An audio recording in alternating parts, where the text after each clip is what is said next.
2.5, la contamination de l'hydrosphère. La contamination de l'hydrosphère est la modification de la composition et des propriétés de l'eau par diverses substances qui proviennent principalement de l'activité humaine. Les eaux de surface et les eaux souterraines peuvent être contaminées par les déchets que l'on jette, les eaux usées que l'on déverse, les précipitations atmosphériques comme les pluies acides, le ruissellement et l'érosion des sols. Certains organismes aquatiques, comme les algues et les bactéries, peuvent éliminer une partie de ces polluants, mais pas tous. Les principaux déchets déversés par les êtres humains proviennent surtout de l'agriculture, des industries et des habitations. Les polluants biologiques sont des micro-organismes comme des bactéries, des virus et des parasites, et des matières organiques provenant des êtres vivants, excréments, sucres, graisses, qui proviennent des eaux usées domestiques, des élevages d'animaux et de certaines industries. Notez que le lisier est un mélange de déjections, comme l'urine et les excréments, d'animaux d'élevage et d'eau. Les matières organiques sont facilement dégradables, mais leur dégradation enrichit l'eau d'éléments nutritifs, ce qui favorise l'eutrophisation. Vous pouvez aller voir dans votre manuel à la page 314 pour une version imagée de l'eutrophisation. En gros, l'eutrophisation diminue l'oxygène nécessaire à la survie des végétaux et crée un dépôt de boue au fond d'un cours d'eau. La consommation d'eau contaminée par des micro-organismes peut provoquer des troubles gastriques comme les diarrhées et les vomissements et des maladies parasitaires qui peuvent entraîner la propagation d'épidémies. Voici quelques principaux polluants chimiques.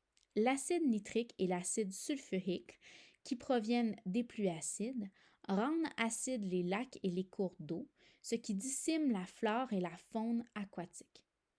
Les nitrites et les phosphates, qui proviennent des engrais et des détergents, contribuent au développement des algues dans les lacs et les cours d'eau et entraînent l'eutrophisation des eaux.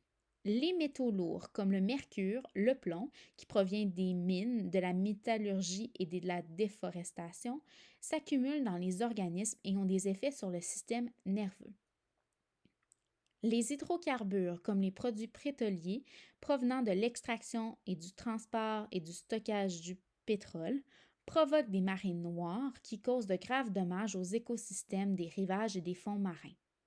Finalement, les produits organiques persistants nommés POP, dont les pesticides, les solvants et les produits nettoyants, se dégradent très lentement et leurs résidus s'accumulent dans les organismes et ont des effets variables comme le cancer et les mutations.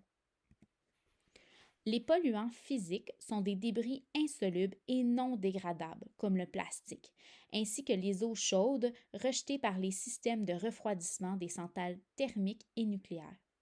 Les déchets solides peuvent s'accumuler et former d'immenses décharges flottantes qui dérivent au rythme des courants.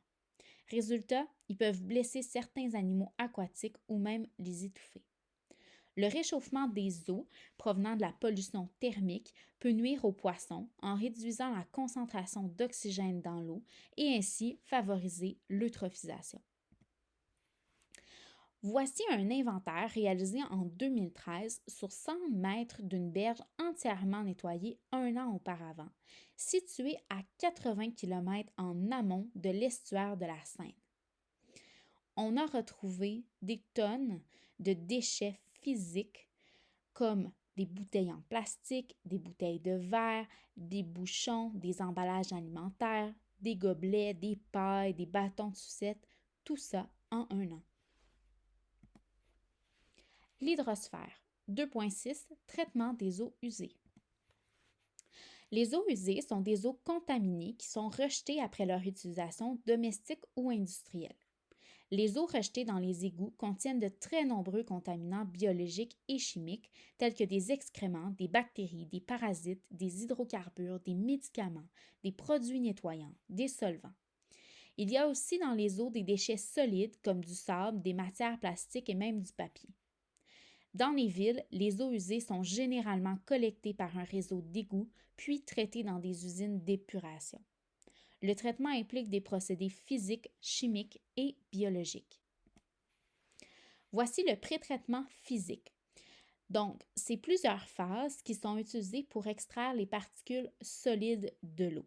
On a le dégrillage, le dessablage et le déshuilisage. Ensuite, on a le traitement physico-chimique, qui est un procédé de décantation qui permet d'éliminer une partie de la matière en suspension dans les eaux usées.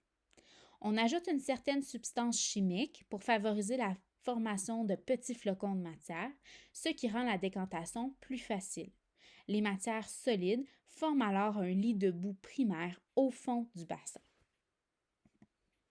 Finalement, on termine par les traitements biologiques. On traite les déchets par l'action de micro-organismes et de bactéries. Les boues peuvent être incinérées ou enfouies.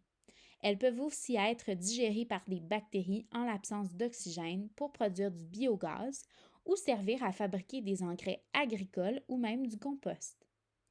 Au cours du traitement biologique, entre 75 et 95 de la matière organique des eaux usées est ainsi éliminée. Il arrive qu'on utilise des traitements complémentaires pour éliminer certains contaminants spécifiques, comme la déphosphatation et la désinfection.